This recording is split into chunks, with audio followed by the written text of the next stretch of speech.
Are you tired of the same old blues progressions? Ready to try something different? It's crucial for jazz students to experience a wide range of tunes and chord progressions to avoid getting stuck in a rut or becoming too comfortable with just one type of song. In this lesson, you'll discover the 1930s swing classic, Doggin Around. It's a fantastic old tune that's fun to play, it's great for soloing, and it's pretty easy to learn. It also features a common chord progression that you'll encounter frequently in jazz. We'll explore its form and I'll guide you through improvising on these chords, starting with the basics for beginners and then moving on to more advanced techniques.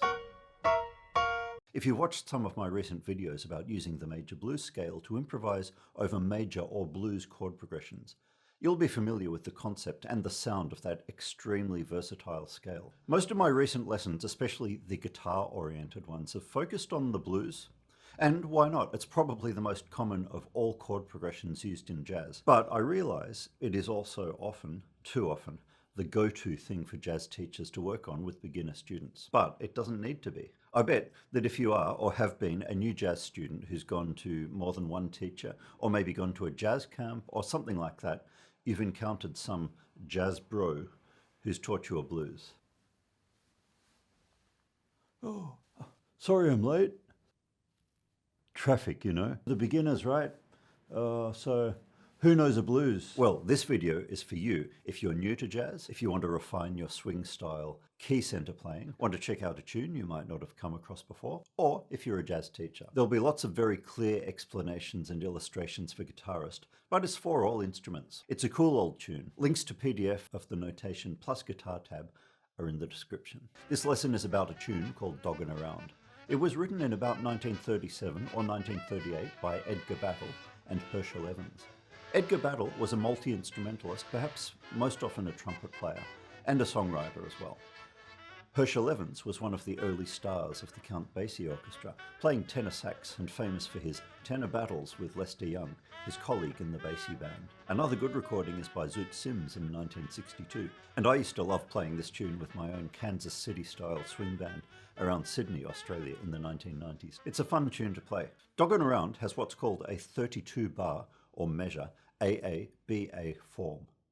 That means it has an 8-bar section that's played twice, followed by a contrasting 8-measure section known as the bridge. And that, in turn, is followed by the first section once more. When people solo over the chords of the tune, they usually follow that same structure. The A section of Doggin Around is a riff that develops slightly to follow the chord changes. Here it is.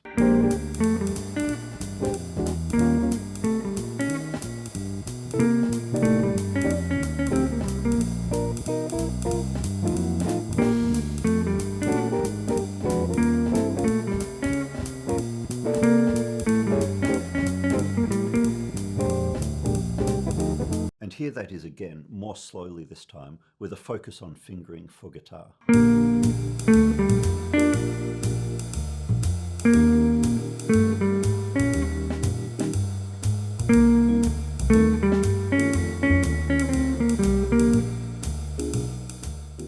Doggin Around has no bridge written for it. It was originally to be improvised. That was quite common in Kansas City-style swing tunes of the 1930s and the 1940s, and of course you'll still hear it today.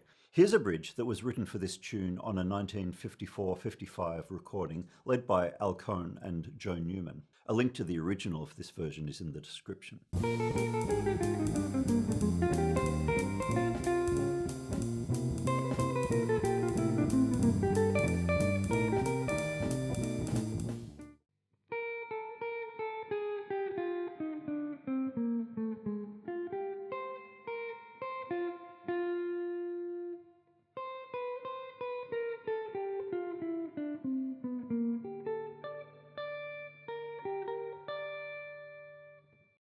And here's the improvised bridge from the 1938 version.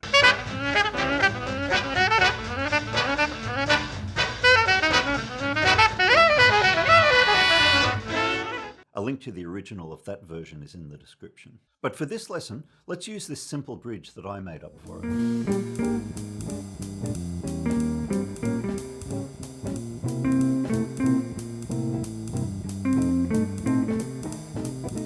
Of course, you could just improvise a bridge too. Up to you. If you're playing this in a band with several frontline instruments, then it can be helpful to have a bridge planned. But now that we've looked at the parts of the song, let's play all the way through it.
Okay, so that's the head of Doggin Around. Now, let's get to the main event, which of course is the improvised solos. You can approach this tune from multiple different levels of complexity. In this lesson, we'll go through a couple of them. All the basic groundwork for this lesson has been covered in my previous videos. So if you come across something that needs revision, go back and do that if or when you need to. First, for jazz beginners, here's the simplest way into soloing over Doggin Around. Major blues scale in the concert key of B flat. All the chords in this tune, even the bridge, are from the key center of B flat. That means you can improvise using the B flat major blues scale. If you play trumpet, clarinet, or tenor sax, it's C major blues for you, and if you play alto or bari sax, it's the G major blues for you. I already have a couple of videos about major blues scale, so here it is just for quick revision, up and down, a bit more than one octave.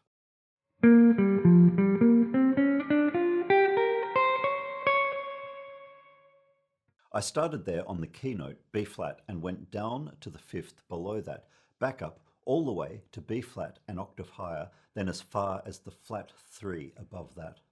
Giving yourself enough range to surround the keynote like that makes for a stronger and more in-key sound. Next, now that we've revised the scale, here are some examples of how you might use it. This is how we're going to proceed. I'll play a simple example of a line using notes from the scale, and you will copy what I play. You've got a choice here. Either pause the video at each one and study the notation or guitar tab on the screen and listen back to the line as many times as you need to, or try to copy the lines totally by ear and in real time. By ear is probably more useful for you, but do whatever you wish or whatever you need to do. The first note you'll hear me play in the first example will be the keynote, concert B flat. Are you ready? Let's go.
was it for you?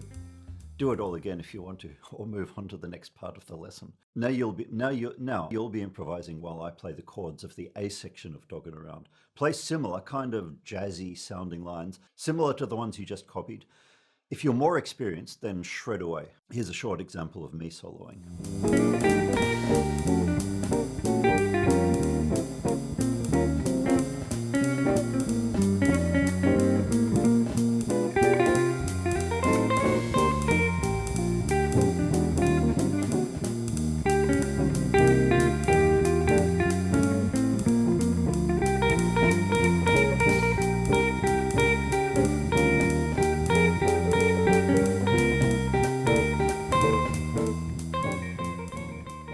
And now it's your turn.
Okay, hope you did good. Go back and practice as many times as you need. Take a week off work and just jam on Doggin Around. What could possibly go wrong with that? Now you could solo over the whole form of the song just like that, if simply playing in one key is enough for you. By the whole form, I mean every section, including all the repeats. So, A, A, B, A.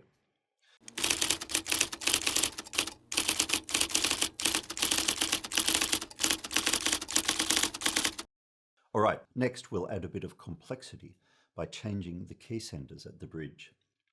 The first two bars of the bridge will still be in B flat major blues. Then change to E flat major blues for the next chord, E flat 7. Then for C7, use C major blues for 2 bars, and finally F major blues over the 2 measures of F7. Now scales aren't for everyone, so if you prefer, then go ahead and use arpeggios or whatever else you like. That can definitely work just fine as well. Here's an example of changing scales to follow the chords.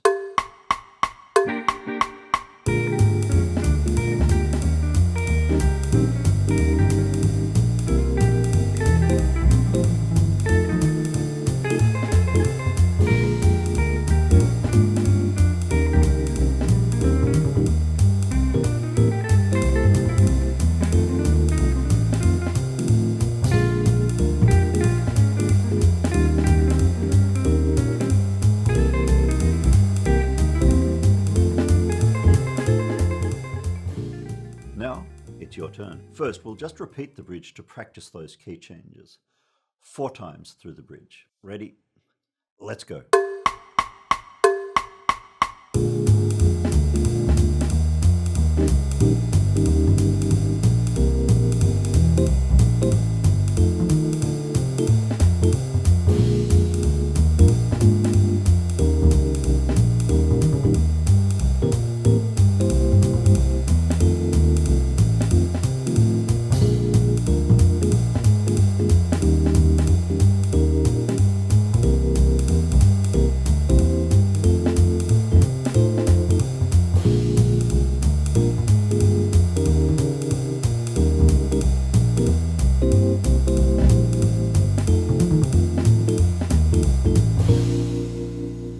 Okay, good.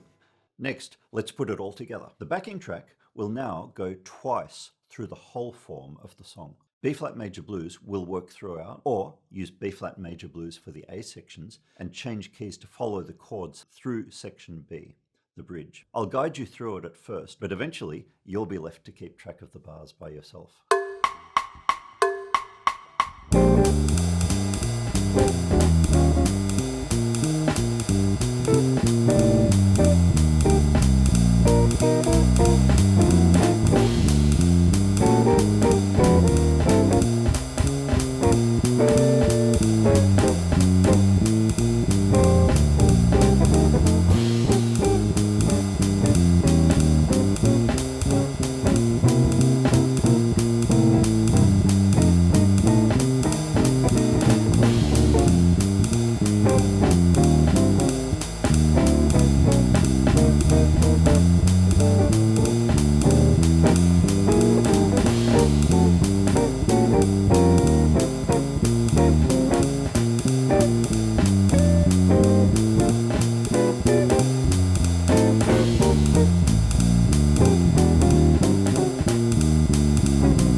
Okay, well done. We made it. Our next steps with this tune will be to use the guide tone madness method in the A sections, and then to add 2/5 lines in bars 5 and 6 of each A section, and a few other similar things. However, that's for a future lesson. And we'll finish there on that note of anticipation. Keep up the great work with your playing. It's pretty inspiring to think of you out there working through all this. Keep it up. Thanks, and goodbye until next time.